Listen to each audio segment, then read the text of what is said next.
ភ្លៀងរហូតខាងខ្ញុំបងប្អូនយប់ព្រឹកមួយថ្ងៃពីរថ្ងៃជាប់គ្នាភ្លៀងហើយមើលមន់ខ្ញុំស៊ីនៅហៅភ្លៀងហ្នឹងបងប្អូនលឹមនៅនបងប្អូននៅមើលទេសភាពទឹកធ្លាក់ចេញពីតអូយមានអីស្អាតដែរទេ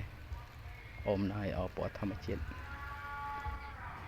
ហ្នឹងហើយឥឡូវយើងកាត់មកដល់កន្លែងនេះបងប្អូនបន្ទាប់ពីមេឃភ្លៀងហើយហ្នឹងហើយគេមកនាំគ្នាច្បូតទឹកពួកវាសើមកទៅទឹកភ្លៀងទឹកអីទាំងបលឹមផងឥឡូវមេឃរាំងគេនាំគ្នាដុំមកច្បូតស្លាបច្បូតរោមគេឲ្យស្ងួតវិញអូមួយនោះនៅស៊ីនោះដាំដួងឆ្ងាយពីគេចាប់មេឃភ្លៀងស៊ីបងប្អូនព្រោះមេឃភ្លៀងចេះមេឃភ្លៀងចេញមកច្រើនណាស់លិតតិចតួចទេអត់សូវធំឯខាងខ្ញុំមកហើយភ្លៀង2ថ្ងៃជាប់គ្នារហូតបងប្អូន2ថ្ងៃហ្នឹងហើយល្ងាចឡើងភ្លៀងហើយ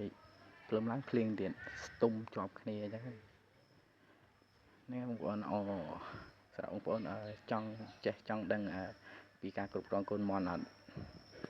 ហ្នឹងហើយសម្រាប់បងប្អូនដែលចេះចង់ដឹងបាទកុំភ្លេចរៀនvàអនុវត្តទាំងអស់គ្នាបងប្អូនរកចំណុចបញ្ចប់ក្នុងការចាំមន់បងប្អូនកុំរកចំណុចតែប្រសពបើខ្ញុំហត់ដល់បងប្អូនអើយតាំងពីចេញចាំមន់មកធ្លាប់តាមដានគេជួបតែមនុស្សដែលប្រសពប៉ុន្តែអត់តជួបមនុស្សដែលរកចំណុចបញ្ចប់ក្នុងការចាំមន់ហ្នឹងហើយខ្ញុំនិយាយចឹងប្រហែលជាបងប្អូនឆ្ងល់ទៀត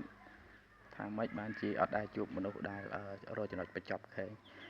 ចំណុចបញ្ចប់ហ្នឹងមិនមែនថាឈប់ចិញ្ចឹមណាបងប្អូនចង់និយាយថាបញ្ចប់កុំឲ្យខ្លួនឯងនឹងរវល់ច្រើនពេកក្នុងការចិញ្ចឹមប៉ុន្តែខ្ញុំអត់តជួបភាគច្រើនមានតែមនុស្សដែលប្រសពគាត់ប្រសពធ្វើនេះធ្វើនោះប្លែករហូតថាម៉េចឲ្យខ្លួនឯងហ្នឹងគឺរវល់ក្នុងការចិញ្ចឹមរហូតអញ្ចឹងណាគាត់រវល់ជាមួយមន់ហ្នឹងគឺច្រើនព្រឹកអញ្ចេះថ្ងៃធ្វើអញ្ចេះយប់ធ្វើអញ្ចោះ